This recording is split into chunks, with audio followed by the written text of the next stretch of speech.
إن الحمد لله نحمده ونستعينه من يهده الله فلا مضل له ومن يضلله فلا هادي له وأشهد أن لا إله إلا الله وحده لا شريك له وأشهد أن محمدا عبده ورسوله أما بعد وعليكم السلام ورحمة الله وبركاته.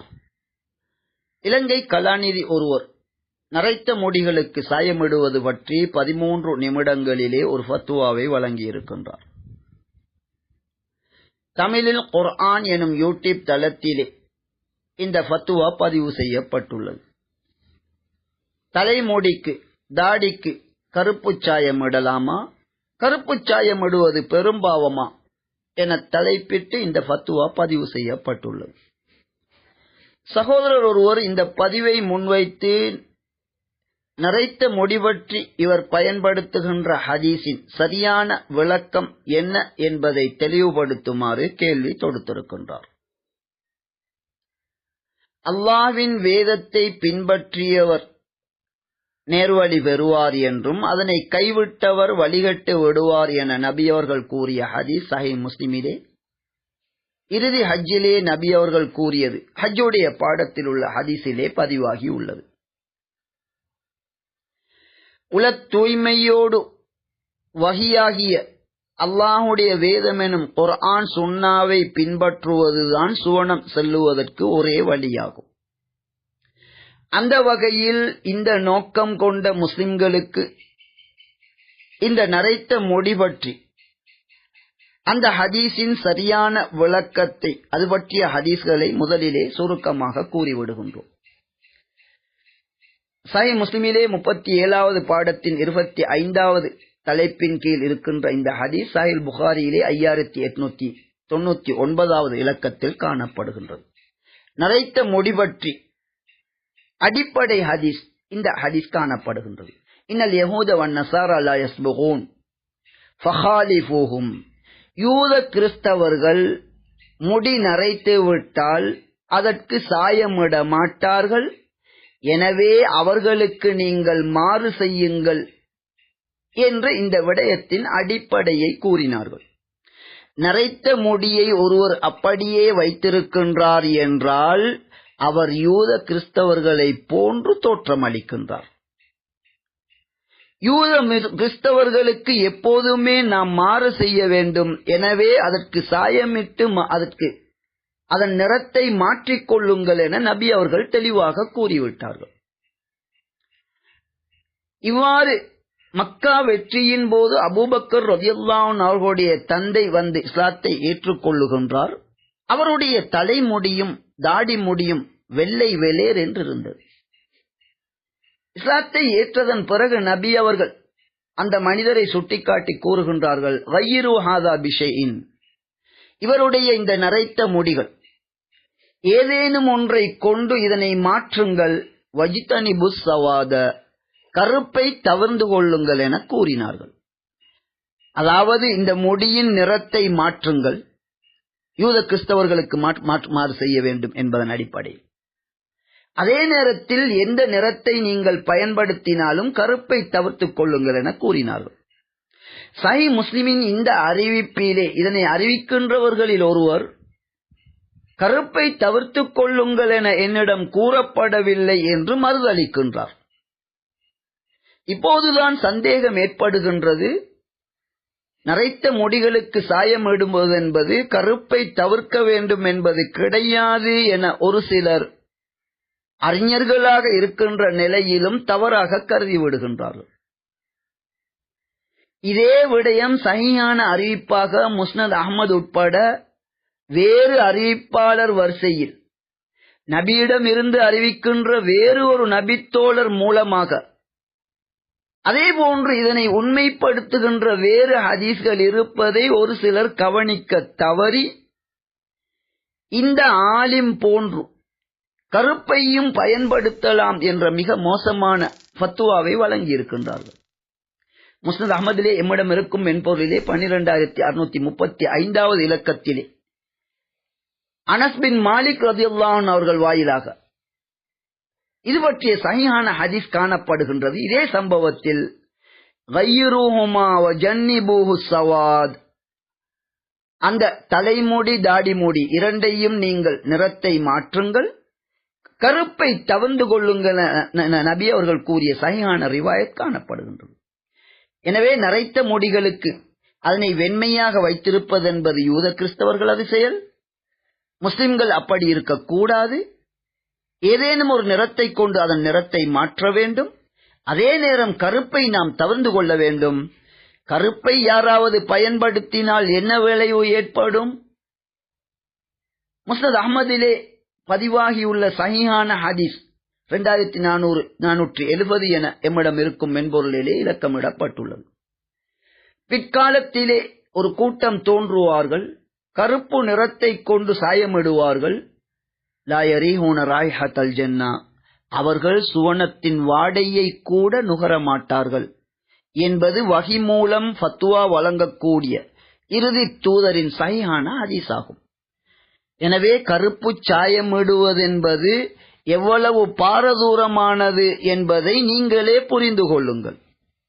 சுவனத்தின் வாடையிலிருந்து கூட நீங்கள் தடுக்கப்பட வேண்டும் என்றால் அத்தகையவர்கள் மட்டும்தான் தம்மை முஸ்லிம் எனவும் கூறிக்கொண்டு, நேர்வழியில் இருக்கின்றோம் என கூறிக்கொண்டு, நபியின் வழிகாட்டலை பின்பற்றுகின்றோம் என கூறிக்கொண்டு, அதன் பிறகும் நரைத்த முடிகளுக்கு ஒருவர் கருப்பு சாயம் எடுகின்றார் என்றால் சுவனத்தின் வாடை எனக்கு தேவையில்லை என்பது போன்று ஆகிவிடும் அல்லவா?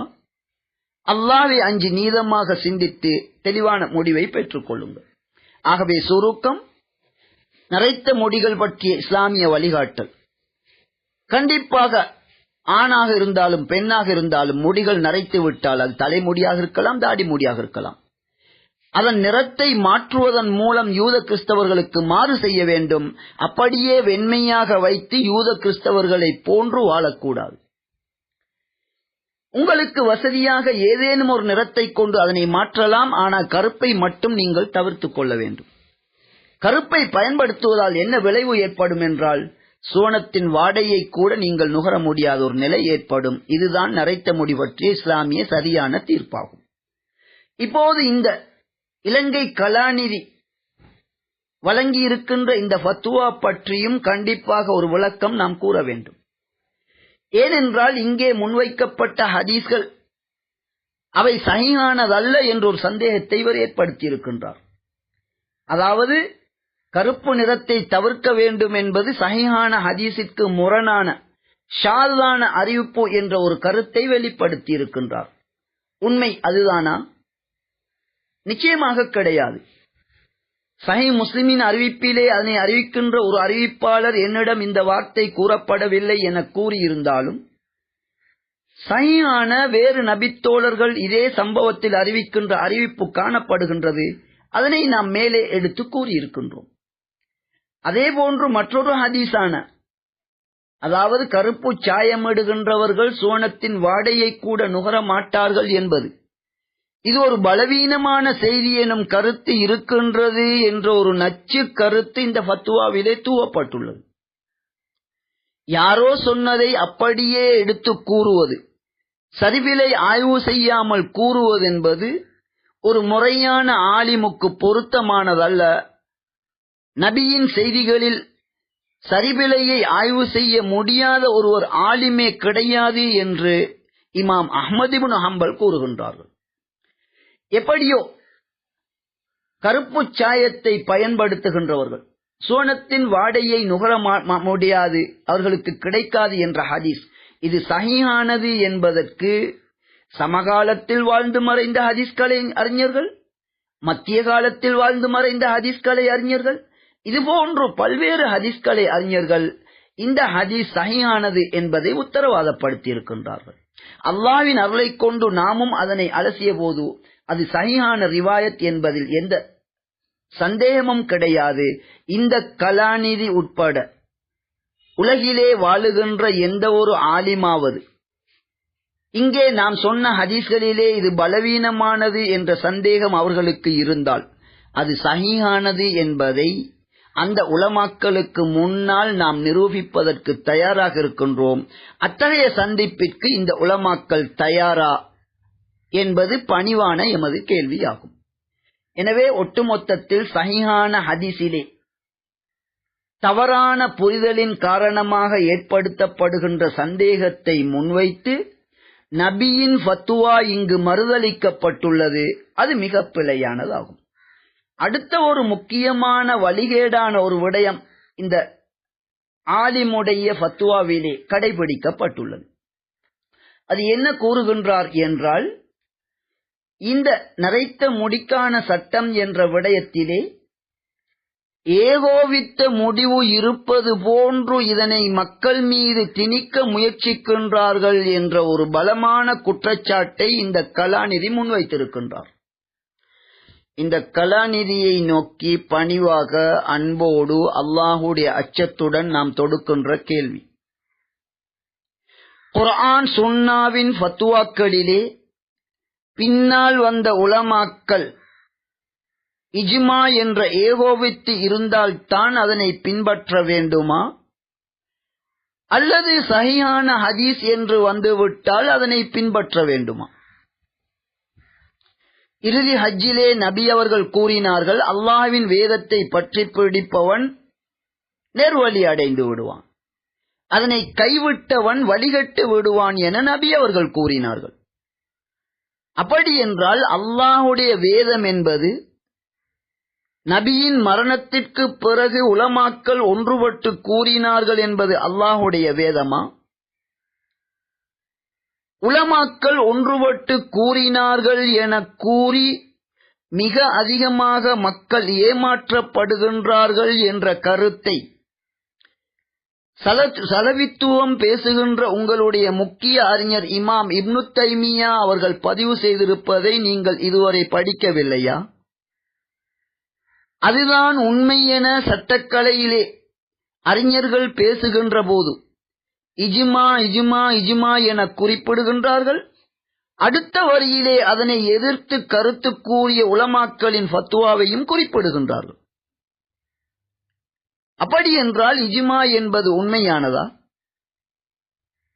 ஒட்டுமொத்தத்தில் இஸ்லாமிய சட்டங்களிலே இஜ்மா இருந்தால் தான் பின்பற்ற வேண்டும் என நினைப்பது ஒரு அடிப்படை வழிகேடாகும்.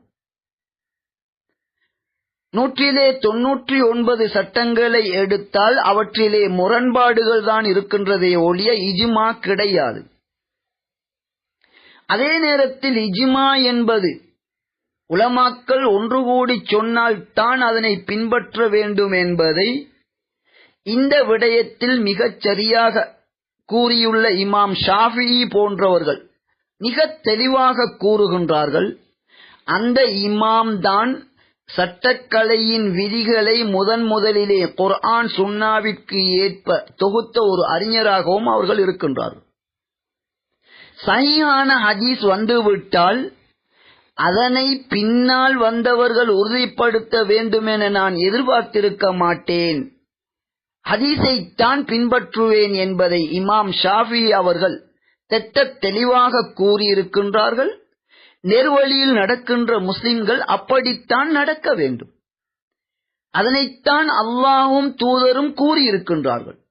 எனவே நரைத்த முடிக்கு சாயமிடுமாறும், கருப்பை தவழ்ந்து கொள்ளுமாறும், கருப்பை பயன்படுத்தினால் சோனத்தின் வாடை கிடையாது என நபி அவர்கள் கூறிய நிலையிலே அதற்கு மாற்றமாக கருப்பையும் பயன்படுத்தலாம் என கூறுவது, அல்லது நபித்தோழர்கள் பயன்படுத்தி இருக்கின்றார்கள் என கூறி ஹதீஸ்களை மறுப்பது, இது நிச்சயமாக நேர்வழியாக முடியாது என்பதை நாம் கூறுவதை விட இந்த சலவித்துவம் பேசுகின்றவர்களுடைய மற்றொரு முக்கியமான அறிஞர் இமாம் இப்னுல் கையிம் அல் ஜௌசியா என்ற அறிஞர், அவரை பற்றியும் இந்த ஃபத்வாவிலே இந்த கலாநிதி கூறுகின்றார்.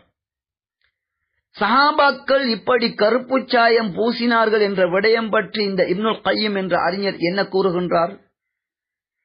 அப்படி அவர்கள் செய்தார்கள் என்பதை உறுதியாக நாம் கூறிவிட முடியாது, அது உண்மையானதா என்பதில் அலச வேண்டியிருக்கின்றது என சொல்லிவிட்டு, உண்மையிலேயே சஹாபாக்கள் கருப்பு சாயம் பூசியிருந்தால் கூட அதிலே எங்களுக்கு ஆதாரம் கிடையாது. ஃபலா கௌல லி அஹதின் மஅ ரசூலில்லாஹி ஸல்லல்லாஹு அலைஹி வஸல்லம் வ சுன்னத்துஹு அஹqqு பில் இத்திபா வலவ் காலஃபஹா மன் காலஃபஹா. நபியுடைய சுன்னாவிற்கு யார் யார்தான் மாறு செய்திருந்தாலும் பின்பற்றுவதற்கு மிக பொருத்தமானது நபியின் சுன்னாவாகும்.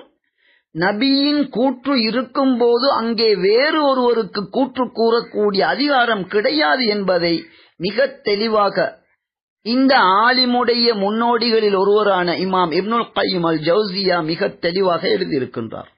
ஒட்டுமொத்தத்தில் இந்த கலாநிதியுடைய இந்த ஃபத்வா குர்ஆன் சுன்னாவிற்கு முரணானது. அடிப்படை வழிகேடுகள் சில விடயங்கள் இங்கே கூறப்பட்டுள்ளன. வஹியை மாத்திரம் பின்பற்ற வேண்டும் என்ற அடிப்படையிலே நரைத்த முடிகளுக்கு சாயமிடவில்லை என்றால் யூத கிறிஸ்தவர்களை பின்பற்றியதாக ஆகிவிடும். கருப்பு சாயம் பூசினால் சுவனத்தின் வாடை கூட கிடையாது என்பதுதான் வஹியின் ஒளியிலே மிகச் சரியான தீர்ப்பாகும்.